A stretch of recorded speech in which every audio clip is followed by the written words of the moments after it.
এখান থেকে উনি বাড়িতে পারবে না, আইজিপি জন এখানে আসতে হবে। খগড়াছড়িতে কারারক্ষীদের আন্দোলনে জেলা অবরুদ্ধ।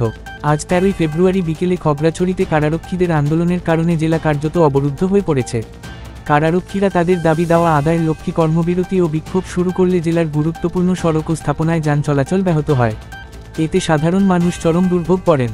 সংশ্লিষ্ট কর্তৃপক্ষ পরিস্থিতি নিয়ন্ত্রণে আনতে কারারক্ষীদের সঙ্গে আলোচনার চেষ্টা করছে, তবে এখনও পর্যন্ত কোনো সমাধান না আসায় অচলাবস্থা অব্যাহত রয়েছে।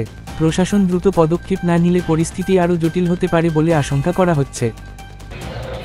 এখানে আইজিপি জন আসতে হবে। কেন উনি আমার বদলিটা করাইলো, কি কারণে করাইছে, উনি আমাকে এটা জবাবদিহি করতে হবে।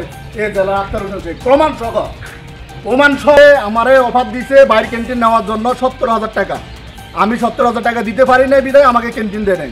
স্টাফরে বিভিন্নভাবে হয়রানি করেছে টাকার জন্য। তার নেশা হচ্ছে টাকা।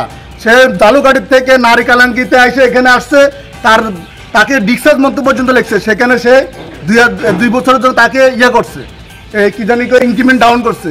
আর আসার পর থেকে আসামিদের কাছ থেকে সে এক পর এক নির্যাতন করে টাকা নিচ্ছে। সে এটা নিয়ে ভিতরে প্রতিবাদ হয়েছে, আন্দোলন হয়েছে, আর তারা আটকানোর চেষ্টা করছে।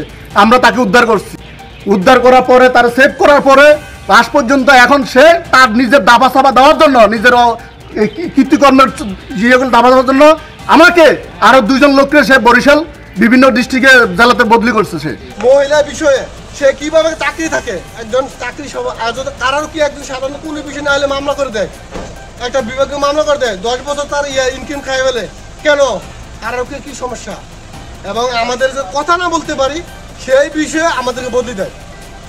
আর এই জেলাদেরকে সুপারদেরকে বিভিন্ন কারারক্ষী আছে দালাল, যেগুলো বলে যে আমি একদিন বললাম 2 ডিভিশনে 1866 শ্যামল, সে এগুলো পরিকল্পনা করে বলছে কি যে আপনি খাইতে পারবেন না স্যার, এখানে এদেরকে রাখবেন। ওর তো ওনার কি হয়েছে, বদলি হয়ে গেছে। 75 থেকে ছাত্র আন্দোলন চলাকালীন গ্রেপ্তার হই খাগড়াছড়ি জেলা ছাত্রদলের দপ্তর সম্পাদক পদে থাকার কারণে। তারপরে জেলা থেকে কারাগারে প্রেরণ করা হয়। কোর্ট থেকে প্রেরণ করার পরে যখন এই কারাগারে আসি তখন এই জেল সুপার শেখ সাহেব বিভিন্নভাবে আমাকে মানসিকভাবে টর্চার করে টাকা পয়সার জন্য। আমাকে ওইখানে ভিতরে বেড যে থাকার বেড, এটা সরকারি ব্যবস্থাপনা, কিন্তু উনি বলে যে তুমি যদি 1.5 ফুট জায়গা নিতে চাও, ওনার ভিতরে একজন লোক আছে, 1-2 জন লোক আছে, তাদের মাধ্যমে তিনি এই টাকার জন্য 6,000 টাকা, 10,000 টাকা, 12,000 টাকা এভাবে করে উনি টাকা দেওয়ার জন্য বলে, থাকার জন্য। এছাড়াও অন্যান্য আরও বিভিন্ন ধরনের মানসিক চাপ দেখায়, বিভিন্ন ভয়ভীতি দেখায়। আমার কাছ থেকে প্রায় 8-9 দিনে 46,000 টাকার মতো আদায় করে দিই। হ্যাঁ, আমি অফিসিয়ালি লিখিত আকারে এই অভিযোগ করব। 20 সালে আমি 2 মাস 5 দিন জেল খাচ্ছি।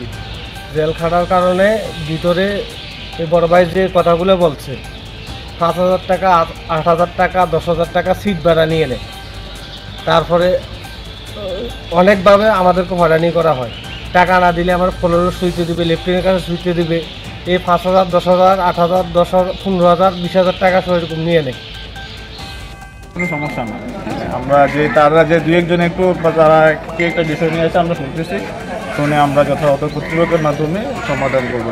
এমনি কোনো সমস্যাই না, জাস্ট ওনারা হয়তো মনে একটু কষ্ট বা কোনো বিষয় নিয়ে করছে, আমরা একটু শুনবো, শুনে সেটা। তাহলে কি জেলাকে অবরুদ্ধ এখন? না না না না, জেলার অবরুদ্ধ না, জেলার তো অর্ডার হয়েছে যে স্বাভাবিকভাবে আসতে। নতুন নতুন শীর্ষ খবরের জন্য চ্যানেলটিকে লাইক, কমেন্টস, শেয়ার, সাবস্ক্রাইব অথবা ফলো করুন।